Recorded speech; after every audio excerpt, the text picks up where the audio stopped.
E aí pessoal, beleza? Eu sou Carlos Canachilha, esse é o canal do Canas. E hoje eu vou falar o que comer antes e depois das atividades físicas e também da musculação para hipertrofia. Se você se interessou por esse assunto, estoura o like aí e a gente se vê depois da vinheta, beleza? Nós, valeu.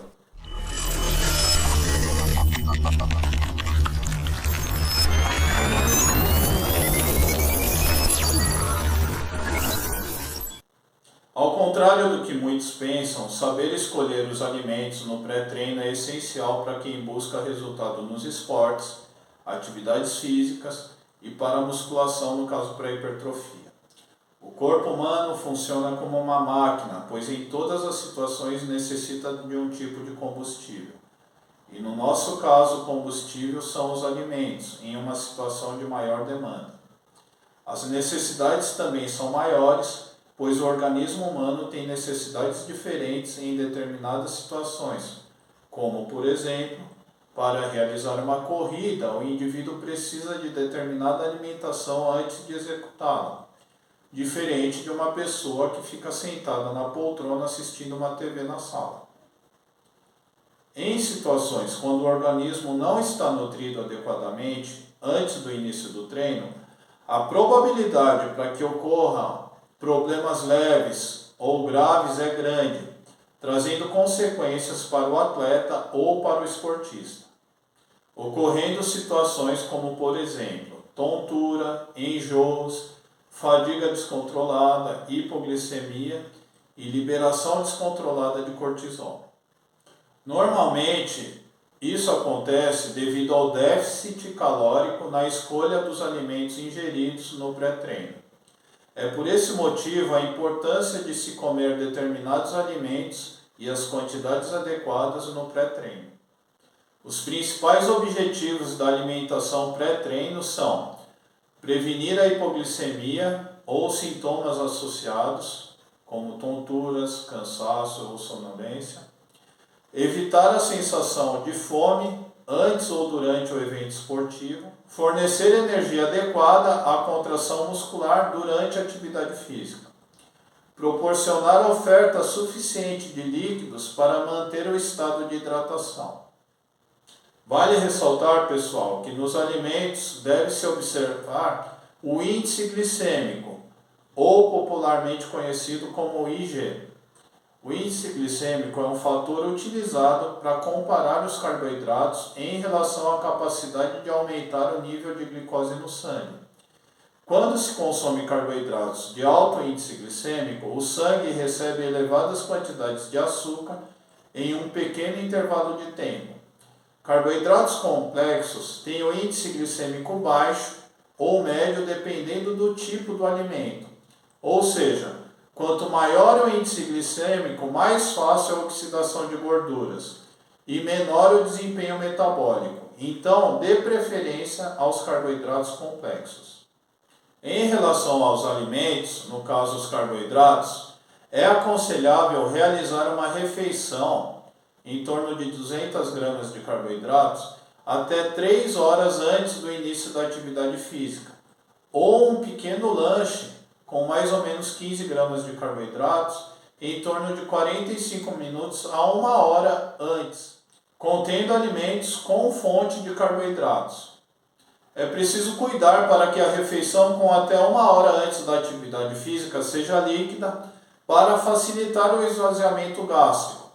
Quando possível, dê maior ênfase ao consumo de carboidratos complexos antes da atividade física, até 3 horas antes, visto que tais alimentos evitam os picos glicêmicos, tornando a oferta de glicose mais equilibrada e constante.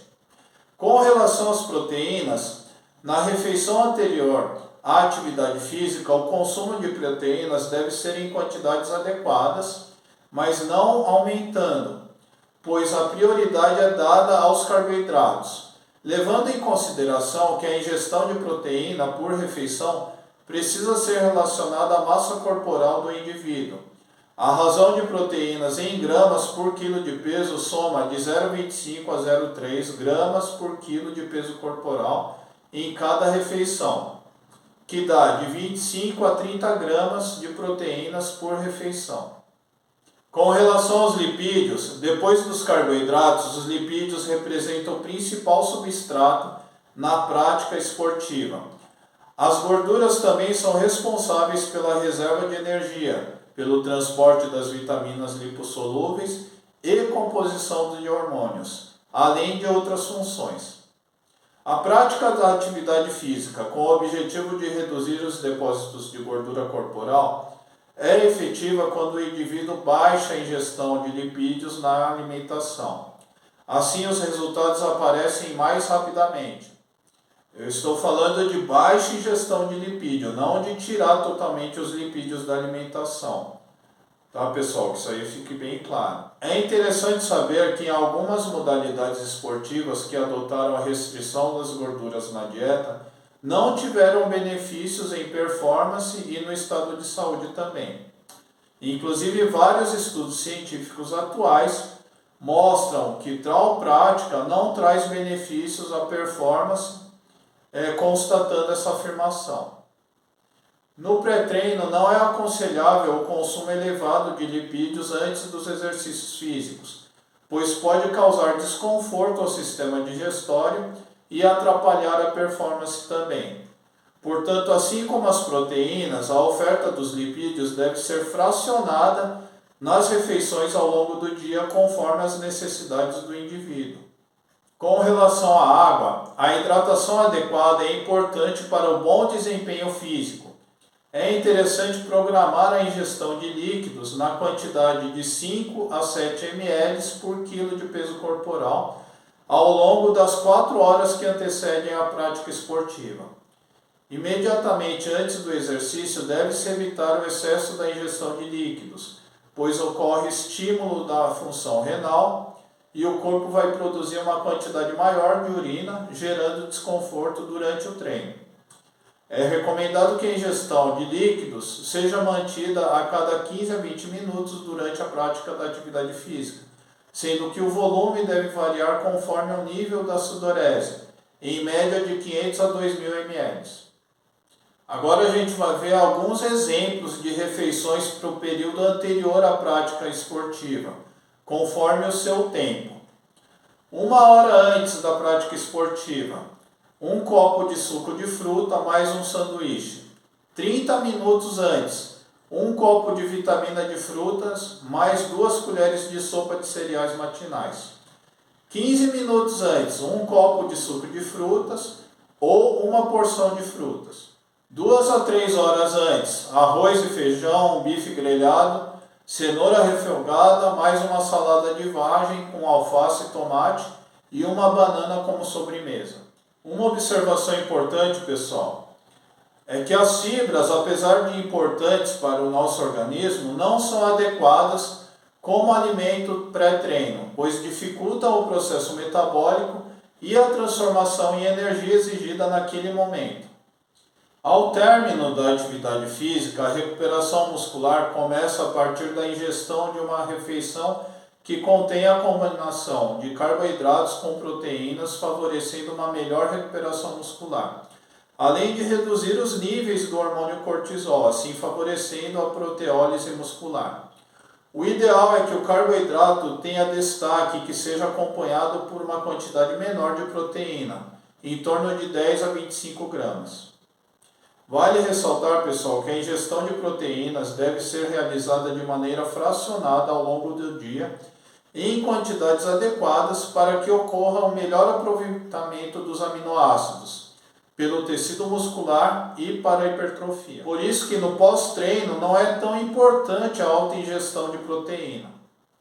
Em relação aos lipídios, a refeição pós-treino precisa conter quantidades e tipos adequados, sem excessos, da mesma maneira que deverá acontecer nas demais refeições ao longo do dia. Com relação à hidratação, depois da atividade física, a reposição hídrica deve ser fracionada em pequenos volumes. A quantidade a ser reposta é variável conforme a sudorese e intensidade e tempo da atividade física. Estima-se que para cada 100 gramas de peso corporal perdido, seja necessário em torno de 100 ml de líquidos para a reposição. O consumo de bebidas com sódio auxilia na recuperação rápida e completa do equilíbrio eletrolítico, mediante a estimulação da sede e da retenção de líquidos. Agora, a alimentação durante a atividade física ou intratreino. Nos exercícios com duração superior a 1 hora, recomenda-se oferecer carboidratos, preferencialmente em soluções com concentração de 6 a 8% a cada 15 minutos, misturas de água com carboidrato de absorção rápida, como glicose, frutose, sacarose e maltodestrina, parece promover certa melhora no rendimento esportivo, como por exemplo maratona, futebol, basquete, etc. A preferência por líquidos ocorre porque estes promovem esvaziamento gástrico mais rápido, favorecendo a reposição de líquidos e eletrolíticos que são perdidos pelo suor. Agora, alguns exemplos de refeições para os exercícios durante a atividade física e após a atividade também. Durante a atividade física, água, carboidrato em pó diluído em água para atividades superiores a 60 minutos de duração, um sachê de carboidrato em gel, também para atividades superiores a 60 minutos de duração, e água de coco. Imediatamente após a atividade física, um copo de suco de fruta, carboidrato em pó diluído em água, concentração de 6 a 8%. Até 1 hora após o término da atividade física, um copo de vitamina de fruta mais um sanduíche. Ou um copo de iogurte mais um sanduíche. A partir de 2 horas após o término da atividade física, macarrão mais feijão mais filé de frango grelhado, mais abobrinha refogada, salada de beterraba com rúcula, pimentão vermelho, mais 3 fatias de manga como sobremesa. Agora as considerações finais para o pessoal da musculação que visa hipertrofia. Para hipertrofia, não precisa ingerir grandes quantidades de proteínas no pós-treino. Basta 20 a 25 gramas, já está bom demais, pessoal. Porque o mais importante é no final do dia bater a quantidade ideal de proteína calculada para você. 1 hora antes do treino, não precisa ingerir proteína junto com os carboidratos no pré-treino, pois as proteínas não serão muito utilizadas durante o treino muscular. Principalmente se você tiver uma boa quantidade de carboidrato nos estoques energéticos. Valendo ressaltar, pessoal, que durante os treinos de musculação de alta intensidade, as principais fontes energéticas usadas são os carboidratos, os triglicéridos intramusculares e os ácidos graxos livres provindos das reservas de gorduras. Quando você estiver em fase de definição, não restrinja totalmente as gorduras da sua alimentação, apenas diminua as quantidades, pois elas têm importantes funções no nosso organismo. Sempre se hidratar durante o dia inteiro, inclusive antes, durante e após o treino. Então é isso, pessoal. Espero que vocês tenham gostado dessas informações e que tenham sido úteis para vocês. Então, se você gostou desse vídeo, estoura o like aí, compartilha com amigos, se inscreve no canal que é nóis. Valeu, obrigado.